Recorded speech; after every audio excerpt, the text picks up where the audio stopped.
Hi, welcome back to Heal the Burn. Over the past year, I started using AI Scribe in my clinic. At first, I was skeptical. Here's another piece of technology, another thing to learn. But it actually surprised me. For the first time since I started using an EMR back in 2009, I could actually have a face-to-face visit with my patient with minimal computer interruption. I found myself finishing most of my notes at work and not at home. Is it perfect? No, but it certainly moved the needle for me. According to the Epic Efficiency Data Dashboard, it's cut my charting time in half, and that's huge. I get home sooner, I sit down to dinner, I'm present, I'm not thinking about all the charting that I have left to do. This change has been real. But the part that's more complicated is that not everyone I know experiences it in this way. Some colleagues still find the scribe clunky. Some workflows just don't align. I get that. There's no one-size-fits-all answer here, but there's something Scribe hasn't addressed at all, and that's the inbox. We have portal messages, refill requests, lab results, patient calls. They all pile up during the day. And I don't know about you, but at my institution, we might have more than 10 separate folders in the inbox of the things I have to address. In terms of messages from patients, I've personally felt a responsibility to reply quickly because I've waited on replies from my own doctors and I know how that makes me feel. But that turns around just to make the inbox a heavier burden. Why hasn't this changed? Moving administrative duties to doctors who are supposed to be seeing patients to me is just a recipe for burnout. Can't we do things that would make this all less daunting, like AI Scribe is doing for the note? This is why I'm so excited to have today's guest. This is Dr. Christine Sinsky.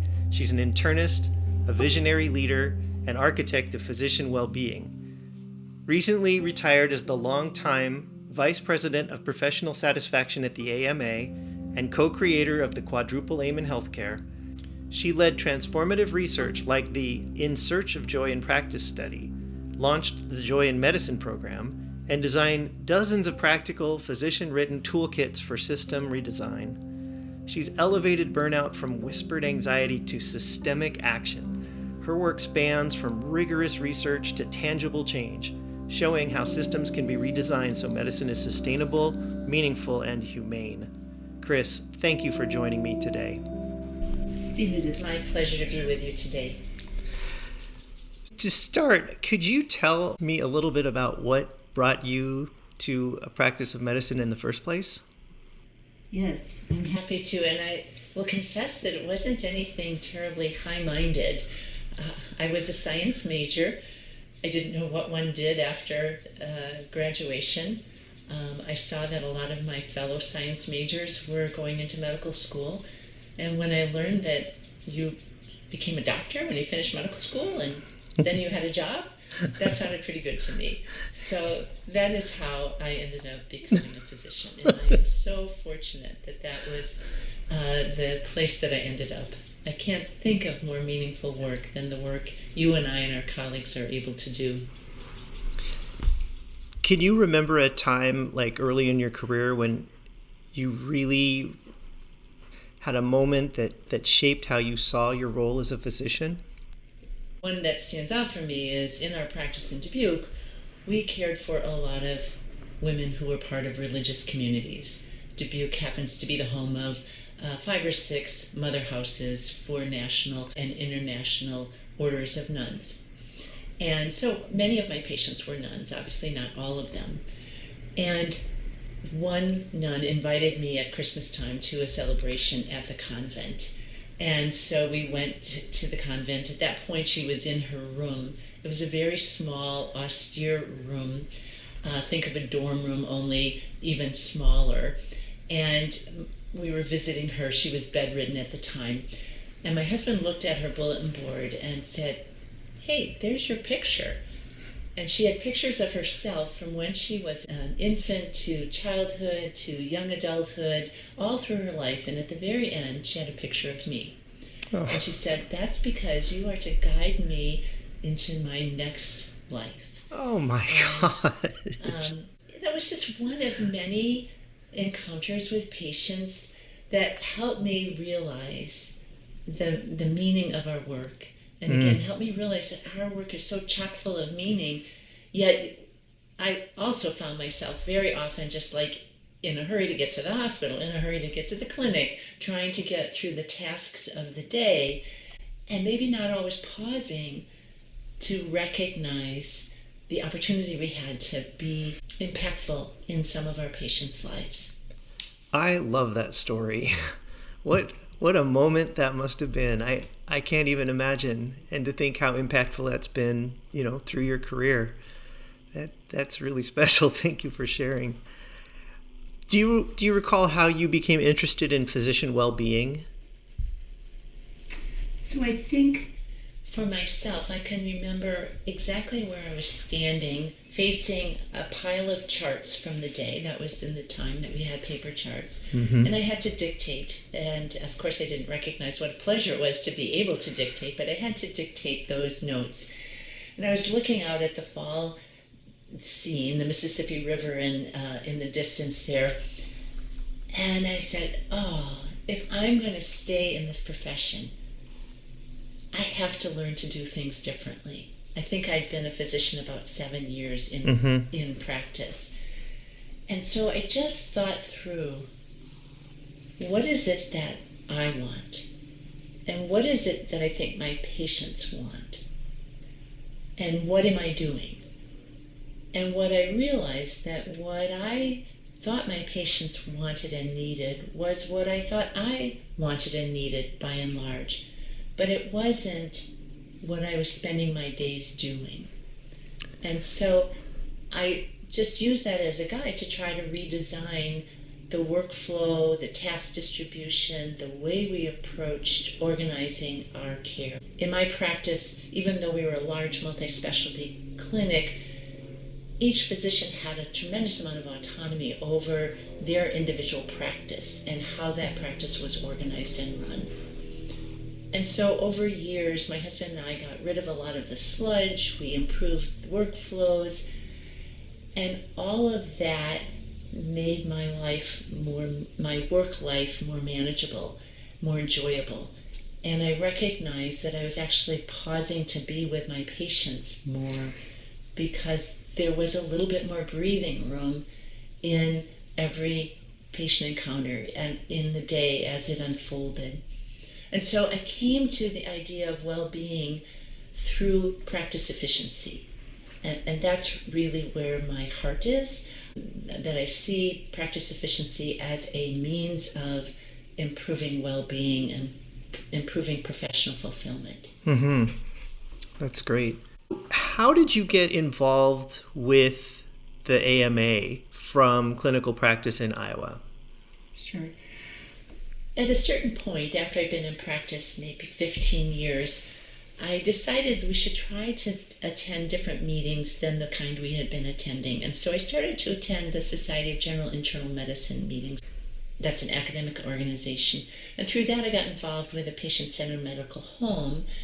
And through that, I eventually presented some information to the American Board of Internal Medicine and was subsequently asked to be on the board of the ABIM. And the ABIM Foundation then sponsored the study In Search of Joy in Practice.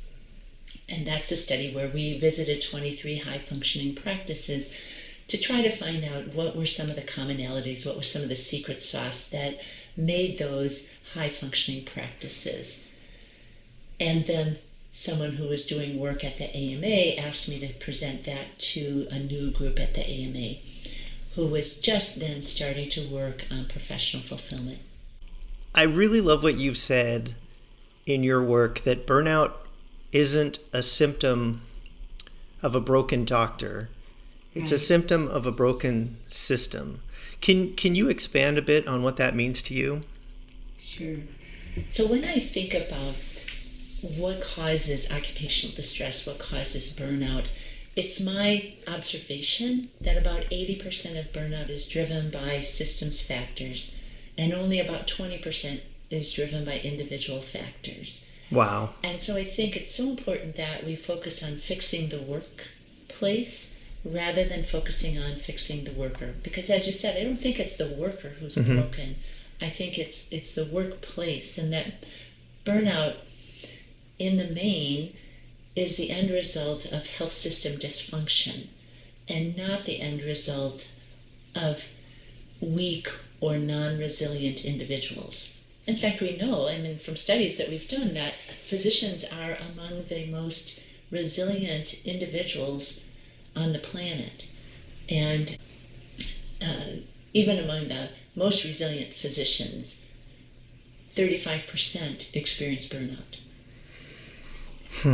And so it is not the individual people who are by and large responsible for this occupational distress. Now, individuals have actions that they can take to improve their professional fulfillment, to reduce their burnout, to reduce some of the learned helplessness that I think our colleagues have adopted, but that the primary lesion is at the health system level. And by this I mean not just individual health systems where people work, but the larger U.S. healthcare system as well. If you could erase one well-intentioned but ultimately unhelpful wellness intervention, what would that be? I think I would have health system leaders and other well-being leaders change the focus from interventions aimed at the individual to interventions aimed at the system. So as useful as things like mindfulness and yoga can be, they are not the place to start. And they can create what my friend Gillian Horton from Canada has labeled muffin rage. If you think you can address burnout by coming around with a muffin cart, you risk eliciting muffin rage from the people who are struggling with broken equipment or workflows that aren't really working well, or insufficient teamwork, or local regulations that make it impossible or difficult for people to meet their aspirations in caring for patients. And so when a person is working in an environment that has all those constraints, and someone comes around with a well-intended cart pushing a cart with muffins as the well-being activity of the week, it can backfire. And so that would be one thing that I might suggest to a leader, is to maybe not start with something that could elicit muffin rage. I love that. You should get t-shirts made. Yeah. So you've published widely on the impact of the electronic record inbox burden. I'm just wondering, is there a way to frame this particular topic in terms of what you found out about physician burnout? For example, has the inbox itself been implicated as a trouble spot for physicians? So I'm not sure it's the inbox itself.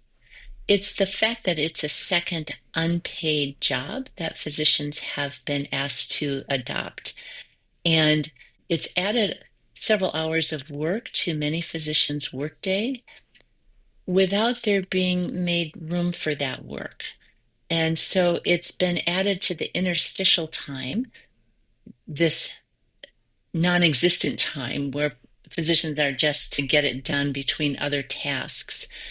And so I think inbox work can be meaningful if it's impactful interaction with patients, but it also can be wasteful.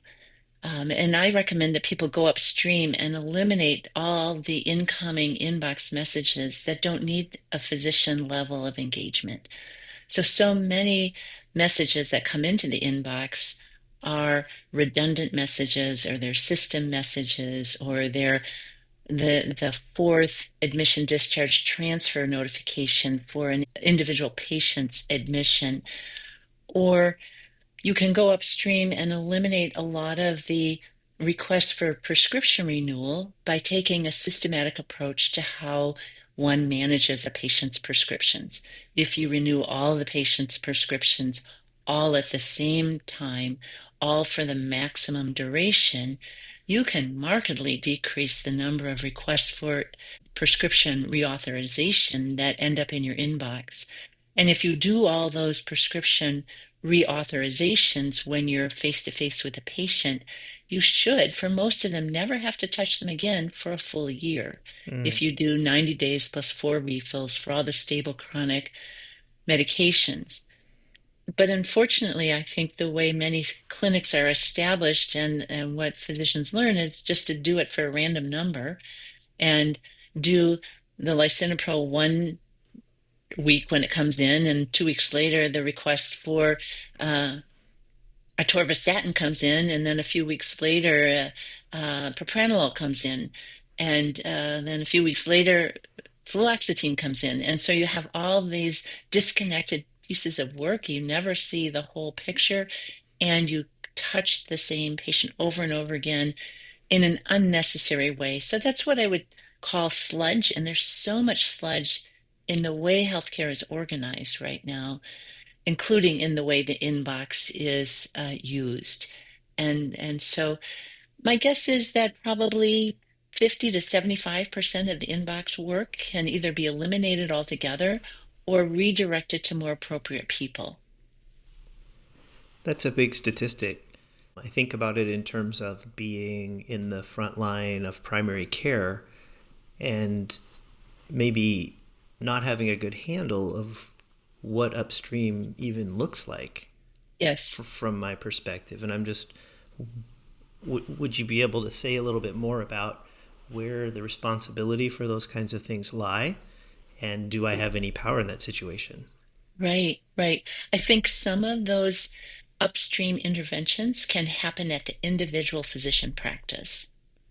Things like, how do you write your prescriptions? Do you do 90 plus 4, and do you reauthorize them all at the same time? And do you have a particular appointment every year that has that asterisk by it where that's where we renew all the stable chronic medications. Mm.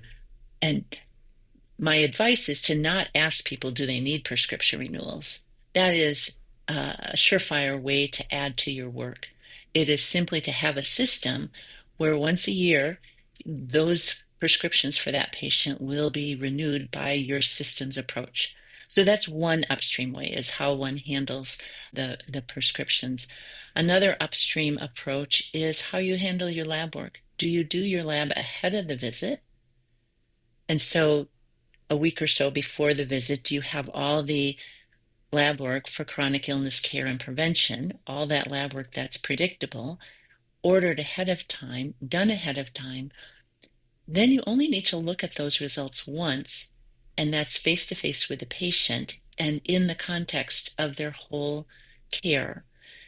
You don't have to look at those lab results individually as they randomly come into your inbox after the visit.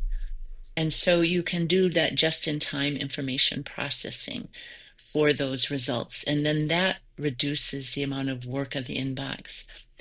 It's also dependent on working with a team so that a team member can review the labs that have been done in anticipation of an upcoming appointment and hold them outside of your inbox unless something is significantly abnormal, at which point it is brought to your attention. But for the majority of lab tests, for example, that one would do prior to an appointment for chronic illness care or an appointment for prevention, the first time you should look at it is right at the time of that appointment, because then you're only touching it once. And you're already in the patient's situation. You've reviewed their history, you've reviewed their last episode of care, you've reviewed their medications, so your mind is ready to make a thoughtful interpretation of what to do next based on their results. And yet when the lab results come in later, you have to then repeat that work of reorienting yourself to who is this patient and what are their particular circumstances. Or, and this is, I'm afraid, what I think sometimes happens is that you kind of think you know, and you skim, but you don't have the time to go back and really immerse yourself in the patient's situation. So for most labs, if you do them ahead of the visit, then you can have the decreased cognitive workload of responding to those labs in the presence of the patient and when you have the full context of their situation already in your head. And you're not doing this one-way communication where you say, I'd like you to start on metformin, but you're saying that through the portal, and then the patient writes back and says, I was on metformin in the past, I got diarrhea, I never want to take that again. And you write them back again, and you say, well, maybe if we start with a lower dose. Well, you could have that whole conversation in person if you had done the labs ahead, whereas it regenerates so much additional work if it happens in all those little atomized bits of communication after the visit. One thing that I feel has really derailed this process is the government requirements that we release labs the moment they come out of the analyzer. And it's it seems to then perpetuate this problem, though, because a patient will see the results and they see that their MCHC is 0.04 higher than it should be, and it's red, and they're writing you and they're saying, oh my gosh. And that almost, based on what you're saying, seems frankly unnecessary. So the way I would recommend approaching that is to have some kind of communication that's happening on the same screen that the patient is looking at the results, that says, we have an appointment in 2 days and we will discuss all of those results when you come to see me. And patients will, when patients know they have that appointment, they also can intuit or be taught to that they'll be able to discuss that in person. And so I think that urgency to send a message off is diminished if the lab's done in close proximity to an upcoming appointment. That's fantastic. I found my own patients showed me how much they valued doing the labs ahead and being able to discuss them face to face with me in person is if a patient had moved away to another community and a few years later had moved back and then reestablished care, they would always call up to say, and I'd like to arrange that lab ahead of time. You know how we used to do that? I wanted to set up my labs ahead of time. And so that's one way I think of dealing with it. Another way that some organizations have approached their lab is they do a lot of point of care testing so that the patient gets their tests earlier in the day. And I think that's okay, but you really get the benefits of pre-visit lab if you're able to do all of their suite of labs and not do just a portion of them ahead of the visit. And point of care testing has been more expensive than doing the standard approach to running the tests. So I think that's a solution that's worked for some, but I don't know how generalizable it is. I see. There are a couple of other things that I think are strategies to reduce the incoming volume of inbox messaging, whether they're systems messages or patient medical advice requests. One is, and I know many systems do this, when the patient is on the portal about to send a message to their physician, there is a banner that says, sometimes a call is better, call us. And that giving of permission for a patient to call their healthcare team, where they might end up being patched through to the medical assistant or to the nurse, can reduce a lot of the back and forth as the conversation is trying to clarify what's the need. I think another thing, because right now we've made the patient portal and the patient medical advice request the path of least resistance. So if a patient knows what they really want is an appointment, they still send a message through the MyChart or through the patient portal. And so if we said sometimes a call is better, or if we systematically made it possible for patients to have same day or next day appointments with their personal physician in that specialty, which is a practice that I know is possible because it's what we did in our own practice. And it saves work for the whole system to do that, but it requires making some adjustments to facilitate same day or next day appointments. That too reduces the volume of those inbox messages, those patient medical advice requests. And then when you're seeing your patients, rather than your partner seeing your patients and they're seeing their patients rather than you seeing their patients, there's so much less work for the whole division or department to do overall. It's just you have to develop a scheduling system and a workflow and a staff support that allows you to see many of your patients on a same day or next day basis. During your time at AMA, what kind of system level changes did you experience that really give you hope about the future of practicing medicine? So I'd say there were three things that we were able to do at the AMA and that the team at the AMA continues to do that I think give me hope that we can make some difference in the lives of physicians and in the lives of the patients they care for. One was that we created these very practical, actionable toolkits that were written by physicians for physicians on how to do various tactics for improving practice efficiency, for improving organizational culture if you're a leader. And so there are playbooks on what we call the practice fundamentals, how to do prescription renewal processes in a more effective way, how to do the inbox management in a more effective way. We have one on scheduling and how to schedule on a wave as opposed to scheduling in rigid time blocks as a way of creating buffer and the ability to accommodate patients' various needs in micro moments throughout the scheduling of the day. And then we have toolkits on how to be a leader that is empowering rather than dictatorial, if you will, how to be a wellness-centered leader, and how to increase trust within the organization.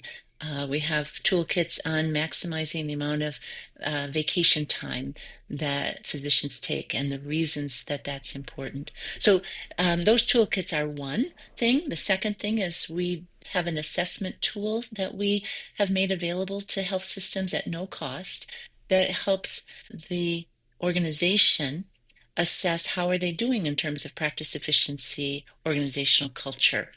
And this is a survey that's deployed to the physicians and APPs, and also it's available to other clinical employees, nurses and therapists and that sort of thing. And that allows leaders insight into what's happening at their organization and can help to then prioritize interventions. And then the third big initiative that the AMA has worked on in this space is a recognition program called the Joy in Medicine Health System Recognition Program. It seems like perhaps getting a big survey from the perspective of the leader might be a little overwhelming, but we want them to be true to their vision for the place, and if it's not meeting that, then that's important. When you're doing these, what are some of the common themes that you see, if there are any, from doctors when they are doing a survey like this? Yeah. So there are several common themes. One is the importance of feeling valued. This was somewhat of a surprise to me, but it's very common for physicians across multiple organizations to report that they don't feel valued by their leaders and by their organization. And it turns out that correlates very strongly with both burnout and with intent to leave or intent to reduce clinical hours. And so if it's a priority for an organization to improve their recruitment and retention of physicians, looking at the experience of feeling valued by their physicians and trying to understand why physicians aren't feeling valued and what would improve that would be helpful. I think the second theme is this feeling that, in my words, I sum up by saying we are spending our days doing the wrong work for our patients. I think there's this awareness that physicians have that they are not able to do all of the things that they are trained to do and want to do for their patients because they are spending so much time doing tasks that don't require a medical school education and that could be done skillfully by another member of the healthcare team, but that local policies preclude that sharing of the work. Order entry, computerized order entry would be one example of that. And we have a lot of data that shows that when organizations empower teams to do team order entry and take some of that work away from the physician, the number of patients seen is increased, the time per patient spent on order entry diminishes, the revenue increases, burnout decreases. So there's a lot of evidence that sharing work more appropriately to the skill level is something that physicians recognize as something that they need. Yeah. Yeah. I was really fascinated to dig into the information in the toolkit about myths in the way we do things at work.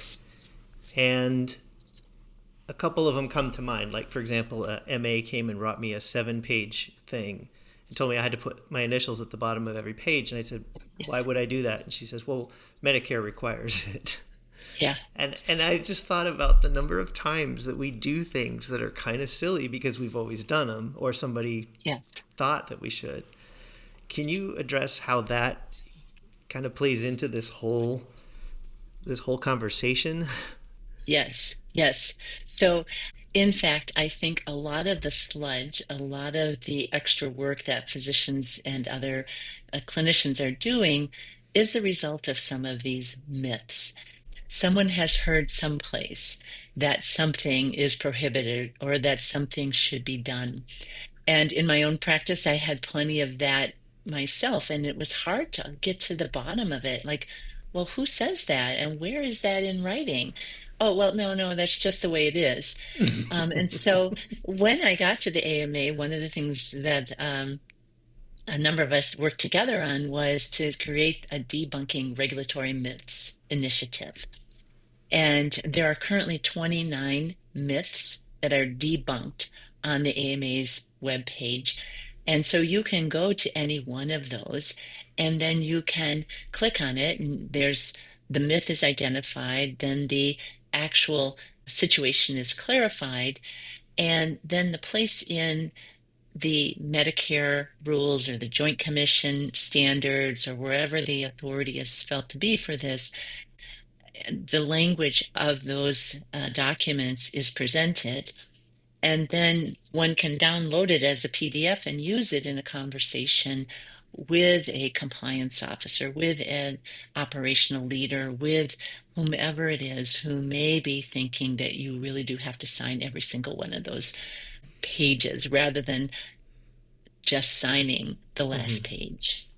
Right, which gets into our learned helplessness. Different Yes, topic, but yes. Um, yes. so what still keeps you up at night when you think about the future of medicine? Yeah. I think what keeps me up at night, or at least is a question that I have we lost the soul of medicine, or are we at risk of losing the soul of medicine, or how is it that we can transmit to each generation of new physicians what really is at the heart and soul of medicine? And that medicine is not just a series of transactions. We have applied the industrial model so thoroughly to all the activities within healthcare that I think it's very easy to go through training and practice and not immediately understand that the industrial model has some really significant limitations, and that at its core, our work of medicine is built on relationships, and that we are better healers when we are making a diagnosis with a patient, when we are planning a therapeutic plan on the basis of a relationship with that patient. If we have seen that patient many times in the past and have developed trust with that patient, or if we're seeing them for the first time, but we've spent 1 or 2 minutes getting to know that patient. How was your trip here? Who is important in your life? What is your objective for today? Is there anything else that you want me to know? And all of those skills build relationship, and they save us time, and they're teachable skills. And yet I'm afraid that we have very much adopted a transactional attitude. It's all in the EHR. Any individual physician or clinician can see the patient on any day for rounding. Um, it's all shift work. My shift is over, somebody else's shift has started. And, there's obviously rationale for that, but I think we've turned a blind eye to what are we losing when we don't balance what comes from knowing that patient time after time, whether it's when they move from one unit at the hospital to another, if you work in a hospitalist model, or whether it's when you're seeing patients both for their prevention and chronic illness continuity care and also for their urgent care visits. Can you see some of your patients in that urgent care setting as well, or their urgent care need, I should say? So, so that we don't think about all that's bad, Yeah. what gives you hope for the future? All I have to do is spend some time with either young medical students or with healthcare leaders to actually feel very hopeful, particularly leaders who have taken it as their career path to care for their colleagues through leadership roles as chief wellness officers, as medical directors of well-being, but also colleagues who are um, medical directors of quality improvement or of process improvement. There is so much overlap between the work of process improvement and the work of well-being. And when professionals in process improvement and in well-being partner in dyads, I think it's really powerful for organizations. And that gives me hope. And the amount of understanding that people have through research gives me hope. And then we mentioned briefly the AMA's Joy in Medicine Health System Recognition Program. And that's a program where the AMA has created criteria for bronze, silver, and gold level of recognition across 6 domains of activity. And that program serves as a roadmap for organizations who say, oh, I understand well-being is an issue, but I don't know what to do. This provides guidance. And 10 of the largest 12 systems in the country have been recognized through this program.